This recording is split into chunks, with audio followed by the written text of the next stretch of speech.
걸어가는 시간 되게 하여 주옵소서. 감사하며 예수님의 이름으로 기도드렸습니다. 아멘. 오늘은 성탄 시리즈 예수님의 이름 세 번째 강해입니다. 지난주는 예수님의 이름 두 번째 이름이 무엇이었습니까? 놀라우신 전략가. 놀라우신 전략가였습니다.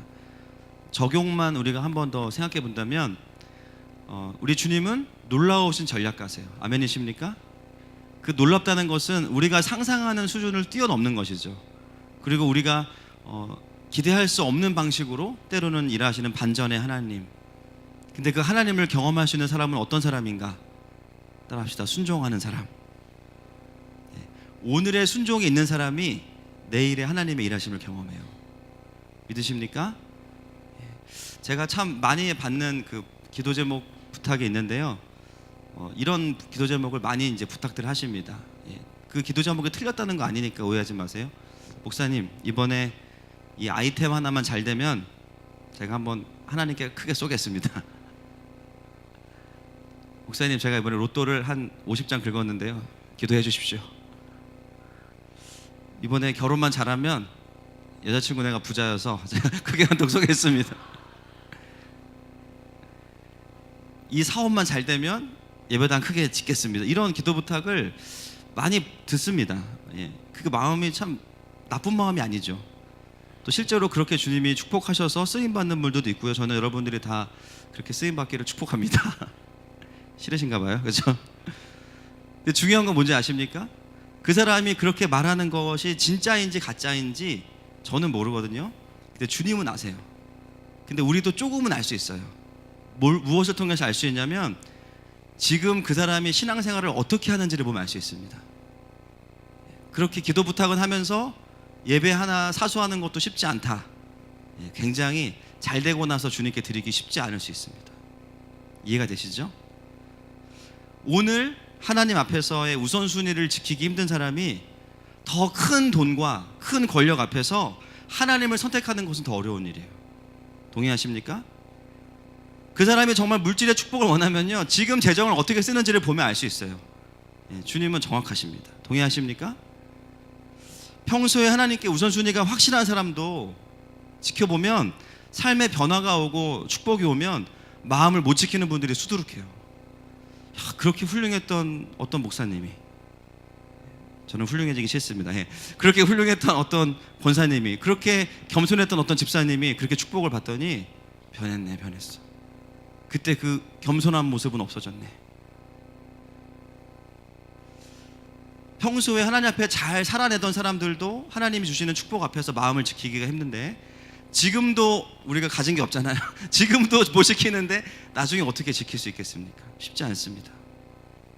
평소에 조금만 바쁜 일 생기면 예배 빠지는 게 너무나 당연한 삶에서 하나님께 삶을 드리지 않고 살아가는 그 사람이 상황이 좋아졌다고 해서 하나님을 잘 섬긴다는 것은 인간인 제가 봐도 사실 믿어드리기가 쉽지 않은 거죠. 그래서 오늘의 순종이 없는 사람에게는 내일 하나님의 일하심을 기대하는 것은 쉽지 않습니다. 여러분, 올해 초에도 기도 제목이 많으셨죠? 그 중에 항상 들어가 있는 거 뭐죠? 5kg 감량. 내년 기도 제목에 또 집어넣으실 거죠. 왜 다른 기도는 다 응답이 되는데 그 기도는 왜 계속 응답이 안 될까요? 주님이 안 들어주시는 겁니까? 내가 야식을 거절하지 못하는 겁니까? 여러분, 오늘의 야식을 거절하는 자만이 내 뱃속 깊은 곳에 감추어진 식스팩을 마주할 수 있습니다. 여러분, 처녀 때 입었던 옷들 웬만하면 버리세요. 그날은 오지 않습니다. 제 아내만 입고 다녀요. 보니까 허리 들어가는데 다리도 안 들어가잖아요 지금.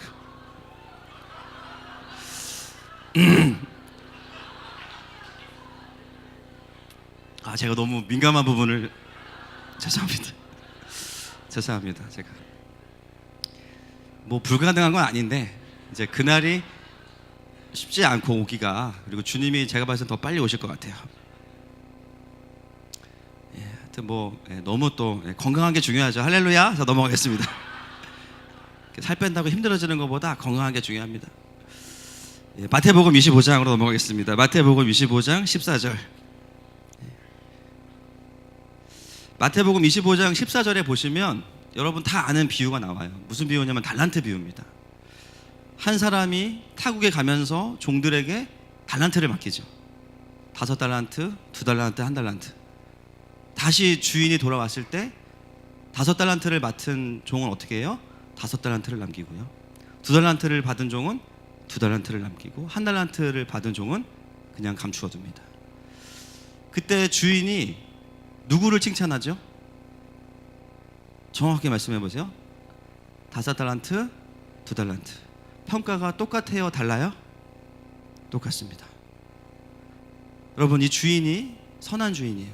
얼마나 많이 남겼나를 보는 것이 아니라 무엇을 보냐면 그 평가를 같이 한번 다시 읽겠습니다. 21절 말씀.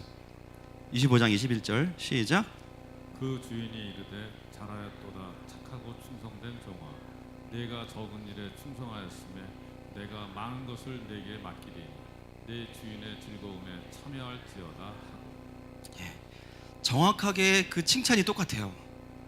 많이 남겼다고 더 칭찬하고 조금 남겼다고 뭐라고 하시지 않아요. 왜냐하면 주인의 관점은 많은 것에 있지 않기 때문입니다. 왜냐하면 주인은 이미 부자거든요. 주인이 보고 싶었던 건 무엇입니까? 충성스러운지를 본 거죠. 내가 맡긴 만큼 최선을 다해서 충성했냐. 어쩌면 본문에는 다 이윤이 남았지만 때로는 그것을 다 날렸을지라도 충성한 것이 보장이 된다면 칭찬했을 거예요. 그게 주인을 이해하는 것이죠. 우리가 이것을 착각하기 때문에 신앙생활을 어떤 방식으로 하냐면 로또식으로 하는 거예요. 언젠가 주님이 크게 쓰시겠지. 그죠? 언젠가 주님이 상황을 열어주시겠지. 로또와 남편의 특징, 공통점. 잘 안 맞아요. 그죠? 넘어가겠습니다. 잘 안 맞아요. 로또 안 됩니다, 여러분. 언젠가는 나아지겠지. 그러면서 중요한 건 뭐냐면 지금 내가 드려야 될 예배와 우선순위를 하나님께 드리고 있진 않아요. 그래서 저는 그분이 말하는 기도 제목이 정말 응답이 있기를 바라는데요. 가만히 보면 예배 하나 사수하는 것도 어려운 분들 너무나 많아요. 분명히 주님이 우리를 쓰실 겁니다. 동의하십니까? 그런데 누구를 쓰시는가? 충성된 자를 쓰세요. 적은 것에 충성하는 자를. 그래서 그 사람이 하나님 앞에 어떻게 쓰임받는지를 보려면 지금 얼마나 하나님 앞에서 삶을 드리고 있는지를 보면 알 수 있습니다. 그러므로 여러분, 우리가 순종함으로 놀라운 전략의 하나님을 경험하시기를 축복합니다.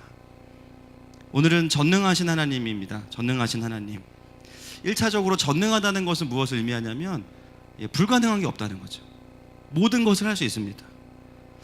그런데 여기서 이 전능하다는 말은 그 당시에 고대 근동 왕들에게는 또 다른 한 가지의 의미가 있는데요.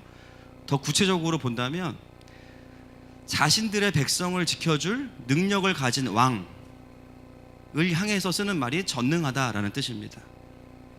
아무리 왕의 능력이 많아도요, 중요한 건 뭐냐면 백성들이 그 칭호를 붙여줘야 되는데 왕의 능력을 경험해야만 고백할 수 있는 거죠. 마이티가, 이 마이티라는 단어가 그런 뜻이에요. 여러분, 이것은 하나님께서 전능하시다라는 것은 이스라엘에게는 교리로만 와닿아 있는 것이 아니고 조직 신학적인 명제로만 와 닿아 있는 것이 아니라 그들의 역사와 삶의 피부에 와 닿는 고백인 것이죠. 여러분, 교회에서 아무리 우리가 하나님의 성품에 대해서 좋은 말을 많이 들어도 내가 누리지 못하면 그것은 그냥 관념이죠. 제가 오늘 하나님의 전능하심, 예수님의 전능하심을 어떻게 설교할까 기도하는 가운데 좋은 책들 진짜 많습니다. 그분의 전능하심을 여러 가지로 열거한 책들이 많아요. 쭉 공부하다가 너무 좋다. 그런데 이것을 설명한들 중요한 것은 뭐냐면 우리가 경험한 하나님의 전능하심을 고백하는 것이 하나님께서 원하시는 고백이에요. 동의하십니까? 여러분, 심지어 교회를 다니지 않는 사람들도요, 하나님이 있는지 없는지 모르겠지만 하나님이 있다고 한다면 그 하나님은 전능해야 돼라고 생각해요. 안 그러면 하나님 아니신 거죠. 심지어 복음서에 나오는 귀신들조차도 예수님을 향해서 전능하신 하나님의 아들이라고 이야기합니다.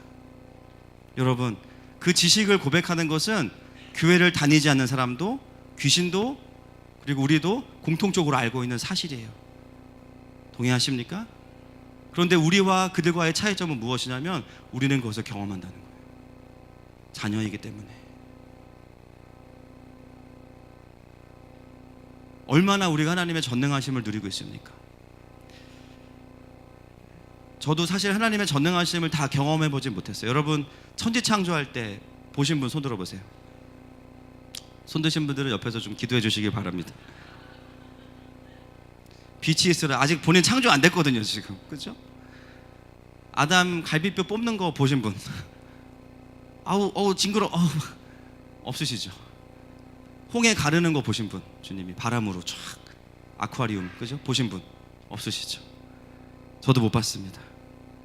지금도 우리는 하나님이 하시는 수많은 일들 중에 몇십억만 분의 1도 사실은 다 몰라요.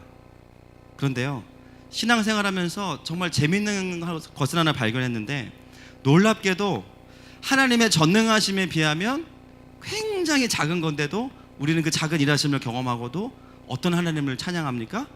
전능하신 하나님을 찬양합니다. 전 그게 너무 놀라워요. 평소에 따뜻한 말 한마디 안 하던 남편이 갑자기 아침에 따뜻한 말을 하고 나갔어요. 그렇죠? 하루 종일 찬양이 나와. 주님의 높고 위대하심을. 맨날 게임만 하던 아들이 웬일로 큐티를 하네. 주님의 높고 위대하심을 또 고백해. 작은 일이지만 너무 시간이 없어 바쁜데 마침 전철이 올 시간이 아닌데 와. 주님의 높고 위대하심을. 하나님의 전능하심을 우리가 헤아릴 수 없지만 우리가 고백하는 그 섬세한 하나님의 일하심을 한 가지를 경험하면서 우리는 주님의 전능하심을 찬양할 수 있는 유일한 존재, 바로 자녀들입니다. 여러분 수련회 때 그런 간증들 많이 들어보셨죠? 비가 많이 오는데 우리가 집회하는 곳만 하늘에 구름이 없었다. 한 번쯤은 들어보셨죠? 굉장히 신기합니다. 왜 그럴까요? 수련회 때 장마 기간에 수련회를 해서 그렇습니다. 그 기도해서 맞아요, 맞는데 장마 기간에 안 하면 그런 기도를 안 해도 됩니다, 그죠? 어쨌거나 그런 어떤 하나님의 초자연적인 일하심을 경험하죠. 내 삶을 놓고 보면 굉장히 크고 소름 돋는 응답이지만 하나님의 전능하심에 비하면 사실 아무것도 아닌 거예요. 어쩌면 우리는 평생 죽을 때까지 그분의 전능하심을 다 모를 겁니다. 어쩌면이 아니고 확실합니다. 동의하십니까? 그러나 우리가 살면서 그분의 일하심을 경험할 때 우리는 그분의 전능하심을 나의 고백으로 우리의 왕에게 그 칭호를 붙여드리는 거예요. 여러분 그 끝사랑 부른 가수 누군지 아십니까? 다들 찬양만 들으시니까 마커스밖에 모르시죠? 보고 싶다. 누구죠? 김범수. 주님 많이 닮았어요. 그 형제는 얼굴에 흠모할 만한 것이 없는데 그 안에 이제 하늘이 열린 게 아니고 두성이 열려가지고요, 그죠? 그 소리를 들으면 모든 사람들의 마음이 구원을 받을 것 같습니다. 근데 이 형제가 어떻게 가수가 됐는지 아세요? 고등학교 때 크리스찬이거든요. 주님 만나고 섬기고 싶어서 찬양팀에 지원했대요. 그 전까지는 자기가 노래를 잘한다고 한 번도 생각해 본 적이 없대요. 마이크를 들고 노래를 한 곡 했는데 사람들이 다 쳐다보더래요. 그때 깨달은 거예요. 아, 내가 노래를 잘하는구나. 그리고 이제 음악을 전공하게 된 거죠. 지금 뭐 보컬에 뭐 거의 왕이 돼 있지 않습니까? 여러분 우리는 우리의 능력도 사실 잘 몰라요. 주님을 만나고 내 안에 하나님의 형상이 회복되면서 나에게 이런 은사가 있었네, 나에게 이런 좋은 것들이 있었네, 그죠? 그것들을 하나씩 깨달아갑니다. 하물며 하나님이 전능하시다는 것을 우리가 관념으로만 알고 누리지 못하는 부분이 훨씬 더 많다는 거예요. 말씀을 준비하면서 제 마음속에 저를 향해서도 그렇고 이 시대의 하나님의 자녀들을 향한 안타까움은 뭐냐면 그 전능하신 하나님을 우리가 어떻게 하면 더 누릴 수 있을까? 할렐루야. 그것에 대한 고민이 제 마음 가운데 더 커졌습니다. 성경은 우리에게 여러 가지를 이야기하지만 그 중에서도 하나님이 얼마나 전능하신지를 이야기하고 있어요. 여러분 하나님의 전능하심을 제일 먼저 사용하신 사건이 무엇입니까? 성경을 딱 펴면 천지창조죠.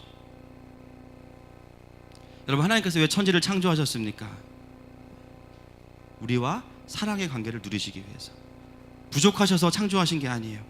모든 지구의 환경을 다 갖추어 놓고 제일 마지막에 사람을 창조하셨어요. 그것이 물리적인 세계에 처음 드러난 그분의 전능하심이죠. 그래서 만물을 보면서 우리가 놀라는 거예요. 야, 주님이 우리를 창조하셨구나. 그 이후로 하나님의 전능하심은 어떻게 쓰임받냐면 인간의 선악과를 따먹고 죄로 인해서 온 우주가 망가졌을 때 그 만물을 붙드시는 은혜, 그것도 하나님의 전능하심이에요. 쉽게 말하면 인간이 범죄했을 때 그 순간 모든 걸 다 소멸시켜야 됩니다. 근데 그렇게 하시지 않아요. 어떻게 해야 돼요? 망가지는 속도를 천천히 가져가시는 거예요. 서서히 망가지도록. 왜요? 우리를 구원하시기 위해서. 성경은 하나님께서 하나님의 전능하심을 남용하지 않으시고 피조물된 인간을 구원하시고 보존하시는데 사용하고 있다는 것을 이야기하고 있습니다. 놀라운 것은 뭐냐면 그것을 행하시는 분이 성부 하나님일 뿐만 아니라 예수 그리스도, 바로 아들도 동일하다고 말씀하고 있습니다. 히브리서 1장 2절 말씀을 통해서 확인해 보겠습니다. 시작. 이 모든 날 마지막에는 아들을 통하여 우리에게 말씀하셨으니 이 아들을 만유의 상속자로 세우시고 또 그로 말미암아 모든 세계를 지으셨느니라. 아멘. 그로 말미암아 모든 세계를 지으셨느니라. 이 그가 누구죠? 예수 그리스도. 요한복음 1장 1절부터 3절 보겠습니다. 시작. 태초에 말씀이 계시니라. 이 말씀이 하나님과 함께 계셨으니 이 말씀은 곧 하나님이시니라. 그가 태초에 하나님과 함께 있었고 만물이 그로 말미암아 지은 바 되었으니 지은 것이 하나도 그가 없이는 된 것이 없느니라. 아멘. 여러분, 예수님이 말씀이십니다. 그분이 하나님이세요. 이게 삼위일체의 신비입니다. 성부 하나님 말씀하실 때 그냥 그 말 자체가 어떤 능력이 아니라 그 말씀 자체가 예수 그리스도이신 거예요. 성부 하나님께서 계획하신 것들을 하나도 빠짐없이 정확하게 이 땅 가운데 만드신 분이 바로 창조주 예수 그리스도. 그리고 그 만물을 붙드시는 분도 예수 그리스도이십니다. 히브리서 1장 3절 말씀 같이 확인하겠습니다. 시작. 이는 하나님의 영광의 광채시요 그 본체의 형상이시라. 그의 능력의 말씀으로 만물을 붙드시며 죄를 정결하게 하는 일을 하시고 높은 곳에 계신 지극히 크신 이의 우편에 앉으셨느니라. 아멘. 만물을 붙들고 계시는 거예요. 예수님께서 우리의 망가짐을 최대한 늦추시는 거예요. 거기에는 뭐도 들어있을까요? 우리의 노화도 들어가 있습니다. 하루 사이에 막 10년씩 늙는 분 없으시죠? 신기한 거 뭐냐면 10년 전 사진과 비교해 보면 어머 내가 이럴 때가 있었네, 그렇죠? 지금은 없던 턱도 있고, 그렇죠? 그때와는 또 다른 거죠. 서서히 늦춰가시는 거예요. 여러분, 지구는 지금 굉장히 많이 죽어가고 있습니다. 이미 오랫동안 죽어져 왔어요. 최근에 보니까 발리섬, 오늘도 보니까 인도네시아 쓰나미가 와가지고 20명이 죽었죠. 요즘 인도네시아에 쓰나미가 엄청나게 많이 옵니다. 그 원인이 뭔지 아십니까? 지구 온난화 때문에 인도네시아 주변에 있던 산호들의 70%가 죽었대요. 그러니까 파도를 없애줘야 되고 무마시켜야 되는 산호들이 없으니까 발리섬 같은 경우는 계속 막 쓰나미가 오는 거예요. 그리고 50년 안에는 이제 주님이 더 빨리 오실 수도 있지만 그 섬은 없어진다는 거예요. 지구는 천천히 죽어가고 있어요. 그러나 붙들고 계시기 때문에 속도가 느린 거예요. 왜냐하면 심판이 목적이 아니라 구원이 목적이기 때문입니다. 여러분, 우리가 예수님께 오기 전까지 주님께서 우리를 붙들고 계셨습니다. 아멘이십니까? 분명히 내가 교회 문턱도 안 밟아봤고 예수님의 예자도 안 들어봤지만 놀라운 것은 뭐냐면 그때도 주님이 우리를 붙들고 계셨어요. 때로는 고난과 고통 가운데 살았을지라도 주님께 나올 수 있도록 우리를 붙잡고 계셨어요. 그래서 우리가 오늘 여기 있는 것입니다. 예수님은 인간의 몸으로 오셔서도 그 전능하심을 우리를 살리시고 고치시는 데 사용하셨어요. 여러분, 복음서에 나오는 이야기 하나를 좀 나누려고 합니다. 우리가 굉장히 주목할 이야기가 복음서에 있어요. 보통은 여러분, 예수님께서 이렇게 일하시면 우리는 그 일하시는 대로 그냥 순종하죠. 그 소경 고치실 때 막 진흙에다가 침 뱉으셔가지고 막 눈에 바르시잖아요. 모르세요 그 본문? 저 볼 때마다 저는 막 빨리 지나가는데 그 비위가 약해가지고 그게 눈이 안 보이니까 참았지, 그 퇴퇴 소리 들었으면 절대 그거 주님 왜 이러시냐고, 말씀만 하옵소서 이래야지 이거를 그냥 끝까지 막 이렇게 하여튼 뭐 그렇게 하면은 가만히 있어야 되지 않습니까? 성경에 유일하게 예수님께서 일하려고 하실 때 그 주님의 능력을 받아서 더 극대화시킨 사람이 있습니다. 한 가지의 이야기지만 이 한 가지의 기적의 이야기가 충분히 우리가 모델로 볼 수 있는 이야기이기 때문에 같이 좀 나누려고 합니다. 그 사람은요, 유대인이 아니고 이방인이에요. 누구냐면 그 당시 로마 군대의 백부장입니다. 마태복음 8장 5절입니다. 같이 한번 쭉 읽겠습니다. 5절부터 시작. 예수께서 가버나움에 들어가시니 한 백부장이 나와 간구하여 이르되 주여 내 하인이 중풍병으로 집에 누워 몹시 괴로워하나이다. 이르시되 내가 가서 고쳐 주리라. 백부장이 대답하여 이르되 주여 내 집에 들어오심을 나는 감당하지 못하겠사오니 다만 말씀으로만 하옵소서. 그러면 내 하인이 낫게 싸움나이다. 나도 남의 수하에 있는 사람이요 내 아래에도 군사가 있으니 이더러 가라 하면 가고 저더러 오라 하면 오고 내 종도로 이것을 하라 하면 하나이다. 예수께서 들으시고 놀랍게 여겨 따르는 자들에게 이르시되 내가 진실로 너희에게 이르노니 이스라엘 중 아무에게서도 이만한 믿음을 보지 못하였노라. 또 너희에게 이르노니 동서로부터 많은 사람이 이르러 아브라함과 이삭과 야곱과 함께 천국에 앉으려니와 그 나라의 본 자손들은 바깥 어두운 데 쫓겨나 거기서 울며 이를 갈게 되리라. 예수께서 백부장에게 이르시되 가라 내 믿음대로 할지어다 하시니 그 즉시 하인이 나으니라. 아멘. 여러분, 이 기적을 좀 함께 나누려고 합니다. 유일하게 예수님의 기적을 받아서 더 증폭시켜서 누린 사람이에요. 6절 말씀 보니까 이르되 주여 내 하인이 중풍병으로 집에 누워 몹시 괴로워하나이다. 여러분, 그 당시에 로마 백부장이면 중대장급이에요. 중대장이면 계급이 뭘까요? 뭐죠? 중대위겠죠. 그죠? 중이나 대위겠죠. 근데 지금의 대위와 우리나라의 대위와 로마의 대위는 굉장히 위상이 다릅니다. 훨씬 더 높은 지위예요. 영향력이 막강합니다.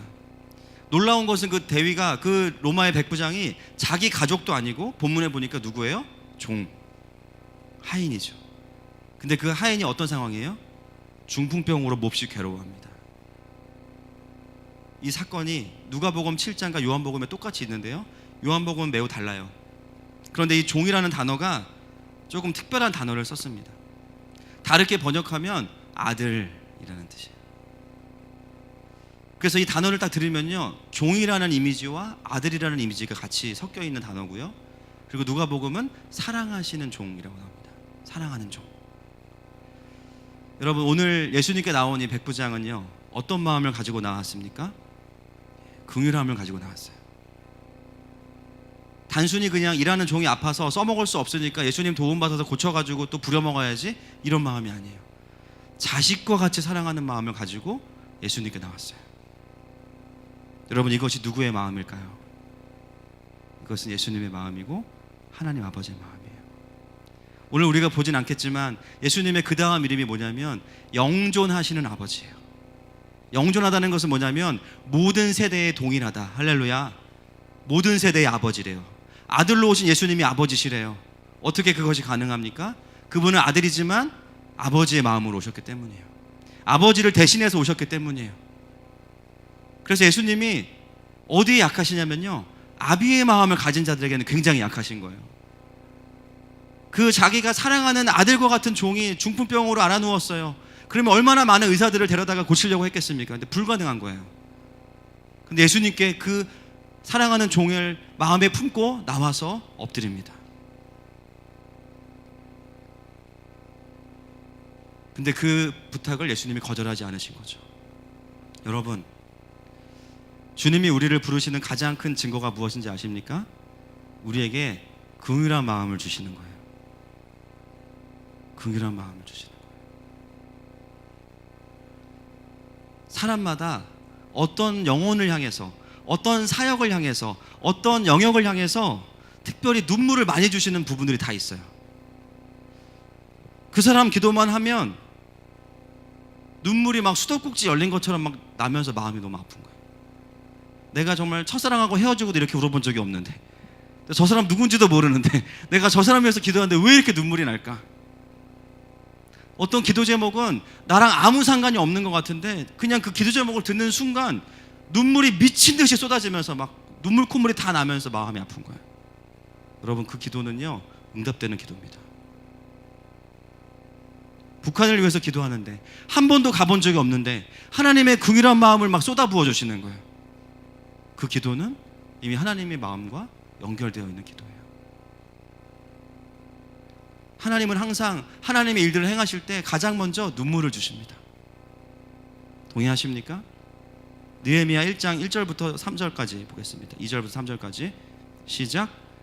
내 형제들 가운데 하나인 하나니가 두어 사람과 함께 유다에서 내게 이르렀기로 내가 그 사로잡힘을 면하고 남아있는 유다와 예루살렘 사람들의 형편을 물은즉 그들이 내게 이르되 사로잡힘을 면하고 남아있는 자들이 그 지방 거기에서 큰 환난을 당하고 능욕을 받으며 예루살렘 성은 허물어지고 성문들은 불탔다 하는지라 내가 이 말을 듣고 앉아서 울고 수일 동안 슬퍼하며 하늘의 하나님 앞에 금식하며 기도하여. 아멘. 여러분, 사실 느헤미야가 함께 이스라엘의 동족이지만 신경 끄면 아무 일도 일어나지 않습니다. 아, 힘들구나, 그냥 뉴스에서 보고 네이버에서 보고 방송에서 듣고 아, 힘들었구나 끝냈으면 아무 일도 일어나지 않아요. 그런데요, 느헤미야가 멀리 떨어진 곳에서 자기의 동족들의 그 무너진 하나님의 영광을 보면서 제일 먼저 보인 반응은 뭐냐면 우는 거였어요. 울고 슬퍼하는 거였어요. 그리고 하나님 앞에 금식합니다. 이 부분을 묵상하면서 깨달은 것이 있습니다. 여러분, 느헤미야가 성벽을 같이 함께 연합해서 재건하고 준공검사가 끝났을 때 사역이 완성된 게 아니라 이미 그가 그 소식을 듣고 울었을 때 이 사역은 완성된 겁니다. 이 세상에서 하나님과 함께 움직이는 사람들은 누구냐? 긍휼함을 가진 사람들이에요. 여러분, 오늘 마태복음 8장에 보시면요, 8장 7절에 보면 긍휼함을 가지고 나온 그 백부장을 보고 예수님께서 바로 어떻게 반응하는지 보십시오. 8장 7절입니다. 마태복음 시작. 이르시되 내가 가서 고쳐주리라. 아멘. 그래, 내가 고쳐줄게. 사례는 얼마 줄 거니? 난 이 정도는 받아야 된다. 상태가 어떠니? 너무 중하면 위험하니까 내가 안 할 거야. 그거 내가 고쳐주면 나 뭐 해줄 거니? 하나도 물어보시지 않았어요. 예수님은 그 백부장이 겉으로 울진 않았지만 그 마음 안에 있는 눈물을 보셨어요. 동의하십니까, 여러분? 내가 가서 고쳐주리라. 여러분, 이 진리를 모르는 사람들이 기도와 눈물을 우습게 여깁니다. 너 왜 그렇게 기도할 때 우냐? 운다고 뭐가 달라지냐? 기도가 다냐? 다다. 그죠? 요건 아닙니다. 다다까지 했어요. 뒤에 요거 안 했습니다. 울면 다냐? 다다. 여러분, 하나님 마음 받아서 제대로 울면 어떻게 돼요? 예수님이 출동해요.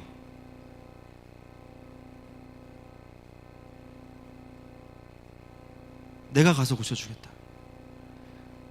내가 가서 너의 마음을 고쳐주겠다. 내가 가서 너의 망가진 너의 인생을 회복시키겠다. 내가 가서 너의 가정을, 너의 직장을, 이 나만을 고쳐주겠다. 자녀들이 울면 부모들은 본능적으로 움직입니다. 우리가 주님 마음 받아서 울잖아요. 예수님이 움직이시는 거예요.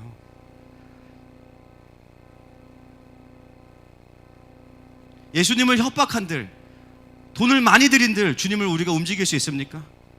아니에요. 예수님은 긍휼함에 약한 분이십니다. 하나님의 전능하심을 내 삶에 가져올 수 있는 강력한 무기, 긍휼함의 눈물입니다.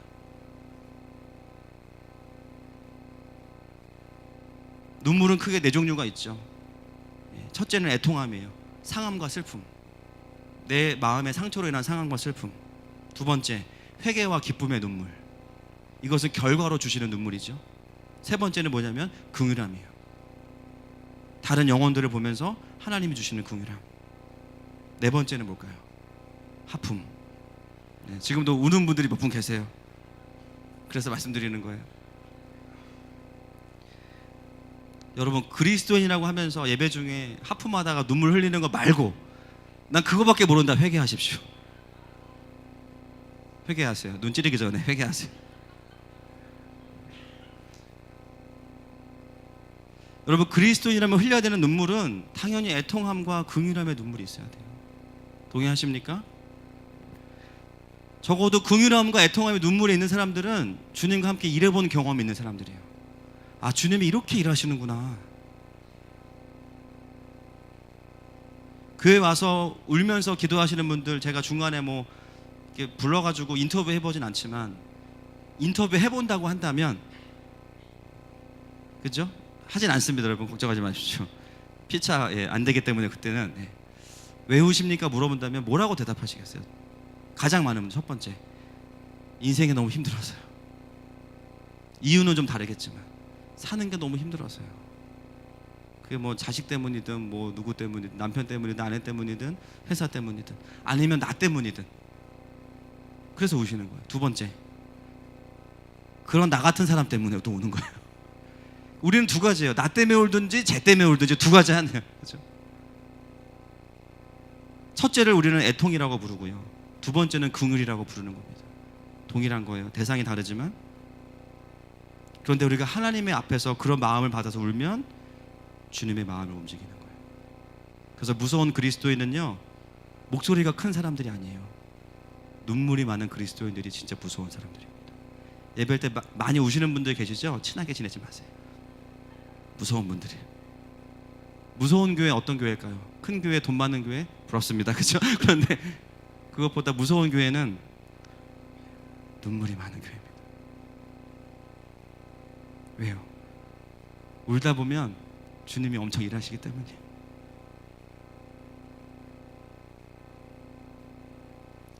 저도 짧지만 저의 사역을 돌아보면 언제 주님이 일하셨나를 생각해 보면, 뭔가 일을 잘해서 막 깔끔하게 일을 끝내고 이런 것도 의미가 있지만, 이미 그 사역을 시작하기 전에 기도하면서 주님이 눈물을 주셨을 때, 그때인 것 같아요. 왜 다시 하늘마음교회가 요즘에 또 다음 세대 우리 청소년들과 청년들에게 다시 하나님이 또 사용하시나 생각해 보니까 다 이유가 있더라고요. 그 히즈웨이브 미니스트리가 3년 전에 그 리더의 불미스러운 일로 인해서 완전히 깨졌잖아요. 그날이 금요일이었거든요. 기억나요. 뉴스를 딱 봤는데 빵 터진 거예요, 이게 지금. 그러면서 그 리더들과 아이들이 막 방황하기 시작하고, 교회도 나가지 못하고, 수많은 아이들이. 그때 저희 금요일 날이니까 뭐가 있습니까? 저희 교회 금요 집회가 있어요. 그날 그런 기도를 하면 안 되는 거예요, 사실은. 그죠? 여러분, 주님 마음을 물으면 안 돼요. 하여튼 주님 힘드시죠? 이거 물어봤다가, 그죠? 1시간 내내 울고, 그날 진짜 산타클로스가, 그죠? 울면 안 돼. 왜 그런지 이제 이해가 돼요. 그날 엄청 울었네 또. 눈 퉁퉁 붓고. 대체 누가, 그죠? 우리 목사님, 눈물 많은 목사님 되게 달라고 기도하셨는지 모르겠지만 저렇게 따뜻한 사람 아니거든요. 근데 이상하게 어떤 영역은 주님이 그냥 마음 주시면 이게 제어가 안 되는 거예요. 그날 그 단체의 그 리더들과 그 아이들을 위해서 우리가 엄청 울었잖아요. 그게 3년 전입니다. 그날 그들은 어쩌면 그들이 믿었던 그 리더에게 버림받은지는 모르지만, 그날 그 눈물 가운데 예수님이 움직이신 거예요. 그리고 그것이 때가 돼서 다시 우리에게 사역으로 주어진 거죠. 동의하십니까? 여러분, 하늘마음교회가 압구정에서 분당으로 올 때 많은 분들이 항상 오해해요. 부자교회다. 도곡동에 있다가 압구정에 있다가 분당으로 왔다. 막 내막은 모르면서. 분당으로 오면서 사실은 정말 재정이 많이 필요하잖아요. 저희가 이거 분당을 또 매입을 해야 되니까. 돈 기도는 안 시키시는 거예요. 무슨 기도만 시키셨냐? 여기서 예배드리던 분들을 위해서 기도하라는 거. 본 적도 없는데, 누군지도 모르고, 사연도 모르고, 기도만 하면 눈물이 나는 거예요. 여기서 예배드리던 분들을 위해서 기도하라고, 축복하라는 거예요. 그렇게 한 달 울고 들어온 거죠. 여러분, 그 결과는 여러분들이 다 아십니다.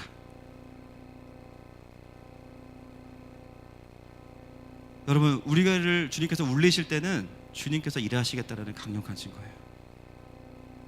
그래서 하나님께 쓰임받는 교회의 특징은요, 눈물이 많고 긍휼함이 많아요.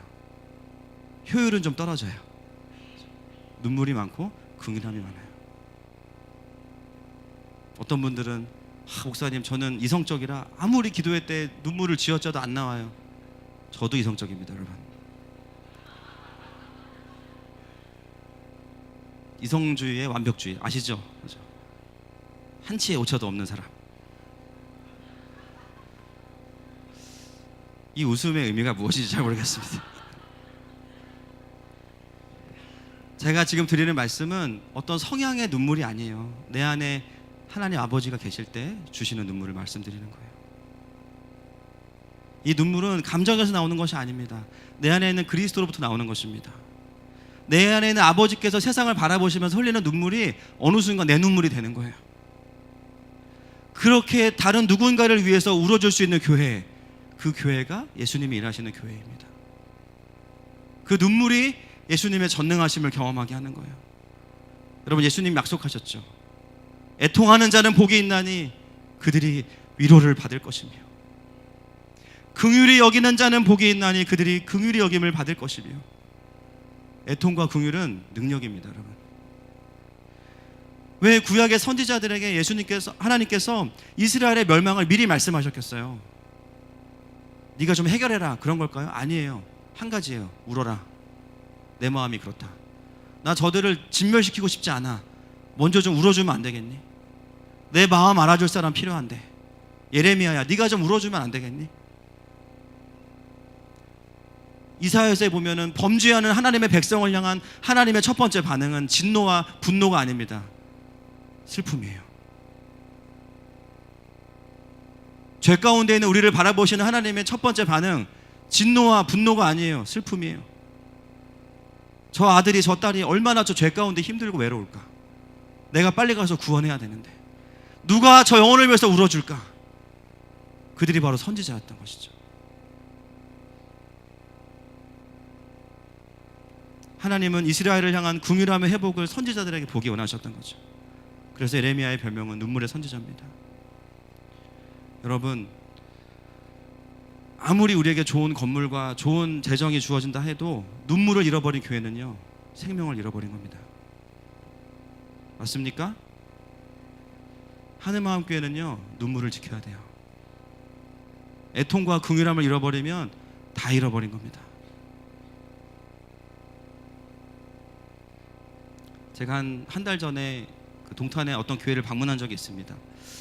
저희 교회랑 되게 비슷하게 생겼어요. 교회 구조가 되게 신기했는데, 그 교회는 그 각 장의자마다 이제 중앙에 뭐가 있냐면요, 헌금함이 있어요. 희한하더라고요. 비판하는 거 절대 아닙니다, 여러분. 이제 교회마다 어떤 헌금에 대한 철학이 있잖아요.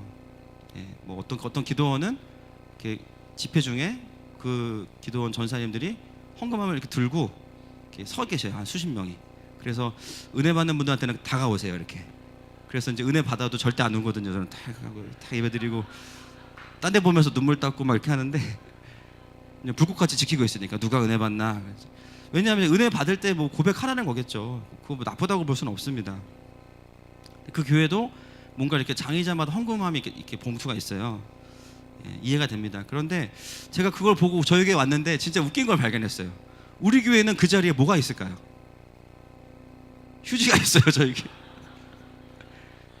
위치가 거의 똑같아요. 저 진짜 깜짝 놀랐어요. 와, 기가 막힌다. 그것도 우리는 싼 휴지 안 쓰잖아요. 수분이 가득한 크리넥스 쓰잖아요. 그렇죠? 뭐 투플러스원 이런 거 아니에요. 정품 씁니다. 제가 그거를 이렇게 바라보면서 뭘 느꼈냐면, 야, 우리가 주님께 드리는 헌금은 우리의 눈물이구나 라는 생각이 들었어요. 물론 개인적으로 여러분 주님께 열심히 또 드리시지만, 하늘마음교회는 이미 우리가 우리의 눈물을 주님께 드리고 있고 주님이 그걸 받고 계시는구나. 내가 누군가를 진짜 돕고 싶은데 때로는 너무 가진 게 없어서 막 내가 너무 막 안타까울 때가 있죠. 여러분, 괜찮아요. 그 영혼을 위해서 울어줄 수만 있다면 주님이 일하십니다. 그 영혼 때문에 내가 아파하잖아요. 우리 주님이 겉옷을 챙겨 입으시는 거예요. 가자, 출동. 여러분, 스스로에게 많이 실망하셨습니까? 하나님 앞에서 애통해 하십시오. 하나님, 내가 여전히 신앙생활 15년 20년 하고도 이 모양이에요. 주님, 어떡하죠? 네가 그러면 그렇지. 그러시지 않아요, 주님. 내가 가서 고쳐주리라.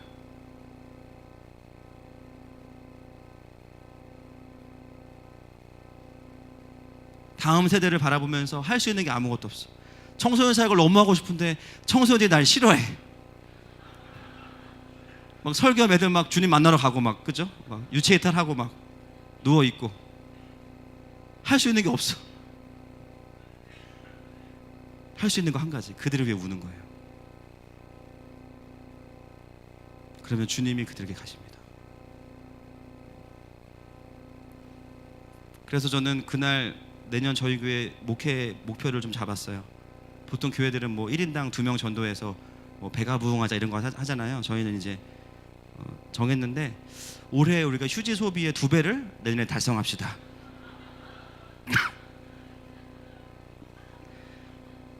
유한 킴벌리와의 전쟁을 선포합니다. 그 모든 나오는 공장의 휴지를 아주 그냥 족족 우리가 다 주님께 드리는 거예요. 할렐루야. 여러분, 우리가 어떤 문제를 놓고 좀 하나님 앞에 오래 기도해야 되는 부분들이 있죠. 간단한 문제는 뭐 기도 한두 번 하면 끝나죠. 그런데 어떤 거는 쉽지 않은 문제들이 있어요. 그죠? 뭐 이렇게 남편, 그죠? 예를 들면 김 부장 뭐 이런 거 있잖아요. 우리가 다, 그죠? 대학, 뭐 내 인생의 어떤 뭐 바이어 뭐 많잖아요. 근데 우리가 오래 씨름해야 되는 이유 중에 하나가 무엇이냐면 좀 주님의 눈물을 기다리셨으면 좋겠어요. 주님이 긍휼함을 주실 때까지. 그거 안 돼서 우리가 힘든 거 아닙니까? 품어지지 않는 거죠. 가족 중에 내가 정말 용서되지 않는 누군가가 있죠. 주님의 긍휼함이 아닌 것은 도저히 사랑할 수 없는, 1도 사랑하고 싶지 않은 마음, 또는 나에게 살면서 씻을 수 없는 상처를 준 사람. 여러분, 그 영혼을 향한 긍휼함을 좀 받으시기를 축복합니다.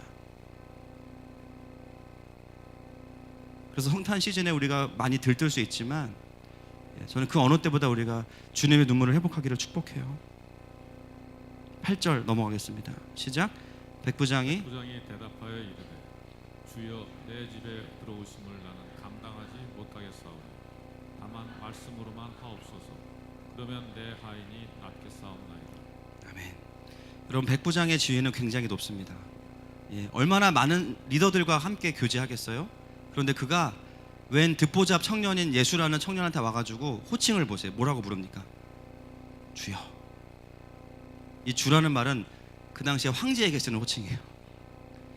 군인이 자기 로마의 황제가 아니고요, 자기보다 한참 어린 청년한테 와가지고 주여. 이 주여라는 아주 짧은 단어 안에는 무엇이 들어있냐면 이 백부장이 이미 예수님의 권위를 완전히 인정하고 있다는 거예요. 동의하십니까? 어떻게 그게 가능합니까? 누가복음 7장에 보면 예수의 소문을 듣고 왔다고 보충돼 있어요. 이미 예수님께 나올 때 그냥 여러 가지 가능성 중에 예수님도 한번 좀 가보지 뭐 이게 아니에요. 이미 모든 방법이 다 실패했어요. 근데 소문을 듣고 보니까 예수라는 분이 있는데 이분은 좀 달라. 듣다 보니까 믿음이 생겼어요. 이미 예수님을 만나러 올 때 이미 마음의 정리가 된 거예요. 나보다 한참 어리지만 내가 저 사람의 권위 앞에 굴복하리라. 어이 선생, 어이 청년, 그러지 않았어요. 자기가 다스리는 그 피식민지 계급에 있는 청년에게 주님. 얼마나 이 백부장이 겸손한지, 얼마나 순전한 믿음을 가지고 나와 있는지 주여라는 단어가 우리에게 너무나 명확하게 표현하고 있습니다. 제가 이것을 보면서 깨달은 것은 우리의 믿음 없음의 문제는요, 예수님의 문제가 아니라 내 마음의 문제라는 것을 알았어요. 어떤 분들 그렇죠. 교회 나올 때 도살장에 끌려 나오듯이 가기 싫어 죽겠는데 그냥 막 안 가면 밥 안 주니까 어쩔 수 없이 끌려 나고, 용돈 안 주니까 나오고 막 엄마한테 막 그럴 수 있어요. 그런데 여러분, 예수의 소문과 예수의 얘기가 들리다 보면 어느 순간 내 마음에 변화가 일어납니다. 동의하십니까? 백부장은 예수님을 본 적이 없어요. 소문만 들었는데요, 그 예수님께 완전히 자기의 모든 문제를 걸어버렸어요. 어떤 분들은 교회 오는 날 예수님을 영접하는 분들, 우리 교회 그런 분들 있죠. 영적으로 개탄 날, 그죠? 인생에 영접기도 확 해버리고 막 주님께 사람 드리고 막. 그런데 어떤 사람은 수년을 다녀도 여전히 고민하고 의심하고, 저 목사가 하는 말이 진짜일까 가짜일까, 저 예수가 진짜 있을까 없을까, 있다면 믿을 만한가, 계속 고민하고 간 보는 분들이 있어요. 굉장히 신중하신 분들이에요. 비판하는 거 아닙니다. 개인마다 성향이 다르고 마음의 상태가 다르기 때문이에요. 그런데 안타까운 게 있어요. 뭐냐면요, 이왕이면 예배드리러 올 거면 예수님을 믿으면 얼마나 좋아요. 믿고 누리면 얼마나 좋아요. 이 백부장처럼 그냥 소문 듣고 믿어버리고 빨리 주님께 삶을 드려버리면 주님이 일하시잖아요. 주님을 믿고 경험하면서 신앙생활하면 그 시간들이 굉장히 풍성할 텐데 여전히 그 많은 시간들을 고민하고 재보고 간보고 발을 넣었다 뺐다 넣었다 뺐다. 백부장은 깨달은 거죠. 예수의 소문만 듣고도 마음이 순전한 거예요. 마음이 그냥 투명한 거예요. 아, 이분이면 되겠구나. 그랬기 때문에 예수님을 향해서 주님이라고 부릅니다. 여러분, 어느 순간 예수님의 이야기가 내 영혼 가운데 들려지기 시작하면 태도가 달라집니다. 팔짱 끼고 예배드리던 분들이 팔짱을 풉니다. 지금 풀지 마세요. 괜찮습니다, 여러분. 뻣뻣한 고개가 숙여지는 거예요. 그리고 그분을 향해서 나도 모르게 주님, 내 인생의 주님, 나의 구원자, 겸손하게 엎드려서 그분을 경배하게 되는 거예요. 그리고 나의 사정을, 나의 속사정을 그분께 말씀드리게 되는 거예요. 여러분, 순전한 믿음을 가진 사람들이 그분의 전능하심을 진짜 경험할 수 있습니다. 동의하십니까? 백부장의 믿음은 이제 완전히 폭발을 하게 됩니다. 9절 말씀 보겠습니다. 시작. 나도 남의 수하에 있는 사람이요 내 아래에도 군사가 있으니 이더러 가라 하면 가고 저더러 오라 하면 오고 내 종더러 이것을 하라 하면 하나이다. 아멘. 예, 놀라운 일이 벌어지죠. 예. 보통은 주님이 오시겠다고 하면 우리는 어떻게 반응하냐면 빨리 집을 치우라고 전화하고, 그죠? 주님이 이제 고쳐주시면 식사 대접 젠틀하게 해야 되잖아요. 그러면 이제 좋은 한정식씩 예약하고 이래야 되는데 백부장은 달라요. 주님, 저도 제 밑에 부하들이 있어가지고 명령만 하면 다 움직이니까요. 주님 저보다 높으시잖아요. 명령만 하세요. 그러면 바로 나을 줄로 믿습니다. 백부장은 진짜 예수님의 전능하심을 믿고 창조적으로 믿음으로 반응해버린 거예요. 자기의 삶에. 주님이 하시겠다고 하셨으니까 그러면 방법은 뭐 믿음으로 반응하면 되지. 주님 이왕하실 거면 오실 필요도 없습니다. 말씀만 하옵소서. 블루투스 할렐루야. 주님이 그냥 하신다는 거예요. 여러분, 하나님의 전능하심을 진짜 아는 사람들은요, 그 전능하심을 하늘에 두지 않고요 내 삶으로 가지고 와요. 동의하십니까? 삶의 구체적인 모습으로 적용합니다. 주님이 전능하시면 내가 내 삶의 산적한 이 문제들을 놓고 기도할 때 우리는 보통 어떻게 기도해요? 해결해 달라고 기도하죠. 무마되거나 피해가거나 해결해 달라고. 그런데 백부장에게 이 문제는요, 믿음을 드러내는 통로였습니다. 문제를 해결하는 것으로 끝나지 않고 이 문제 가운데 진짜 하나님이 전능하시면 하나님의 전능하심이 더 드러나는 방향으로 자기의 믿음을 사용해요. 주님이 기뻐하시는 믿음이 무엇일까? 문제를 임재가 되게 하는 거죠.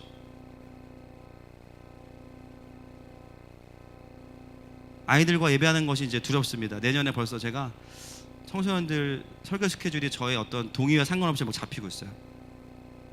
여전히 마음에 엄두가 나지 않고, 그렇지만 왜 무서운가를 생각해 보니까 제가 뭘 하려고 하기 때문이에요. 주어의 자리에 아직도 제가 있는 거예요. 뭔가 복잡해지면요, 여러분, 뭔가 삶에 대한 고민이 복잡해지잖아요. 예, 주어의 자리에 내가 있는 거예요. 또 계획을 자꾸 짜고 있는 거예요. 그 다음엔 어떻게 되지? 혹시 이렇게 되면 어떡하지? 엉키는 거예요, 머리에서. 여러분, 그때 어떻게 하셔야 됩니까? 그 문제들을 가지고 주님 앞에 나오셔야 돼요. 주어를 바꾸셔야 돼요. 과정을 생략하세요. 그냥 이 문제를 통해서 드러나야 될 하나님의 영광이 무엇인지를 선포하십시오. 제가 그래서 그런 고민이 들다가 그냥 내려놨어요. 나는 울자. 우리 아이들에게 여러 가지 어두움이 있지만 그 예배를 통해서 주님께서 하실 일이 있겠구나.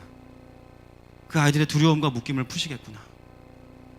그래서 이 시대의 수많은 유스들이 다시 하나님을 노래하겠구나.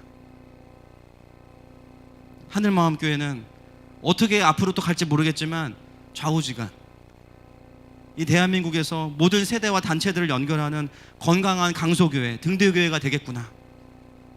동의하십니까? 여러분, 복잡해질 때는요, 주님 앞에 가지고 나오셔서 과정을 생략하셔야 돼요. 우리가 몰라요. 이거 알 수가 없습니다. 어떻게 갈지. 내가 하면 안 되지만 주님이 하시면 됩니다. 그래서 내 인생의 고단함과 답 없음이 몰려올 때 여러분, 거기에 매몰되지 않기를 바랍니다. 주님의 부르심을 확인하고 내가 가서 고쳐주리라 말씀하시면, 주님 그러면 방법은 이렇게 하시죠. 믿음으로 선포하는 거예요. 오히려 문제가 오면 더 기대하는 거예요. 야, 더 큰 믿음을 보여드릴 기회가 왔구나. 할렐루야. 가정의 어두움이 강하면 강할수록 그럼에도 불구하고 좌우지간 앞뒤는 모르겠고 우리 가정은 오직 여호와를 섬길 것이다. 문제를 믿음을 보여드리는 계기로 사용하는 거죠. 오늘 이 백부장의 눈물과 또 믿음으로 인해서 살아가는 하인이 예수님이 오시지 않은 채로 나음을 입었어요. 여러분, 성경에서, 신약에서 이보다 더 전능함을 드러내는 이야기가 있겠습니까? 풍랑을 잠잠케 하시는 거 기적이죠. 그런데 우리의 삶에 와닿는 이야기 중에서 이보다 더 와닿는 이야기가 없는 것입니다. 눈물의 기도의 능력이 있어요. 여러분, 동의하십니까? 얼마 전에 우리 놀랍게도 오늘 우리 유베드로 선교사님 오셨는데 오늘 예화에 있는 거 어떻게 아시고 제가 여쭤보진 않았지만 최근에 이제 정기 검진 받으셨거든요. 그래서 얘기해도 되나요? 표정이 어쩌라고 이런 표정이신데 할 거잖아 막 이런 표정이. 할 겁니다. 예, 그래서 저희가 파송교회니까 정말 그동안 몸 안 사리시고 사역하셨기 때문에 이거 누가 봐도 이거는 뭐 정기 검진 했다 하면은 이거는 뭐 본인 말씀으로 한 3억 든다 이렇게 말씀하셨는데 이제 하시기로 하셨어요. 그래서 이제 저희 교회 집사님 섬겨주셔가지고 하셨는데 속으로 이제 목돈 준비해야 되나 보다. 이제 그래서 이제 정기 검진 받으시고 전화를 이제 제가 부재정이 와요. 전화를 드렸더니 이제 잘 받으셨냐 했더니 잘 받았다고 하시면서 몸이 깨끗하다는 거예요. 너무 감사하죠. 무릎만 빼고 다 깨끗하시다는 거예요. 제가 이제 아시죠 여러분, 제가 믿음이 없는 목사라 속으로 정말 막 이러세요. 한 번 더 막 이러세요. 본인 말씀으로 이제 3억 벌었다 지금 말씀하시는 거예요. 너무 감사했죠 제가. 근데 그 순간 제가 운전 중이었는데 제 마음에 어떤 장면이 훅 지나갔냐면, 선교사님 오시고 나서 며칠 안 돼서 금요집회 오셨죠. 그날 저희가 뭐 했습니까? 선교사님 앞에 앉혀놓고 우리 아이들부터 청년까지 울면서 기도했죠. 저는 그때 주님이 만지셨으리라고 믿습니다. 0도 6도 할렐루야. 눈물의 기도에는 능력이 있어요. 그럼 무릎은 왜 안 고쳐주셨냐? 좀 더 쉬시라고. 우리가 좀 더 섬겨드리라고 남겨두신 거예요. 아직은 민족 복음화를 위해서 더 뛰실 일이 많이 있으십니다. 또 우리 윤권사님 얼마 전에 수술하셨죠. 원래 암이 있는 거 아셨는데 5년 만에 이제 문득 생각이 나서 검진을 해보니까 갑자기 원래 이게 갑상선암은 거북이 암이라 천천히 커지는데 너무 커진 거예요. 뜻밖의 알게 되셔가지고 잘 수술하셨어요. 지난주 벌써 장 보러 다녀오시고 예배도 오시고 할렐루야. 여러분, 우리는 기적 속에 살고 있습니다. 동의하십니까? 우리 주님의 이름이 전능하신 하나님이시래요. 저는 우리 모든 성도들이 저를 포함해서 그 주님의 전능하심을 누릴 수 있기를 진짜 축복합니다. 이 시간에 우리가 또 주님 앞에 나아가십시다. 우리 하나님은 인색하신 분이 아니고요, 우리에게 생명을 주시되 풍성히 주시는 분이십니다. 지금 이 시간도 이 공간 안에 여러분의 호흡 속에 그 성령께서 함께하고 계세요. 이 시간도 우리가 주님을 부를 때, 주님께서 우리에게 오실 때 우리에게 눈물이 회복됩니다. 그리고 주님께서 오셔서 우리의 상한 것들, 아픈 것들을 고치십니다. 하나님, 그것을 위해 이 땅에 오신 주님을 먼저 경배하고 우리가 주님께 나아가겠습니다. 이 시간에 함께 이 찬양하면서 주님 앞에 나아가십시다.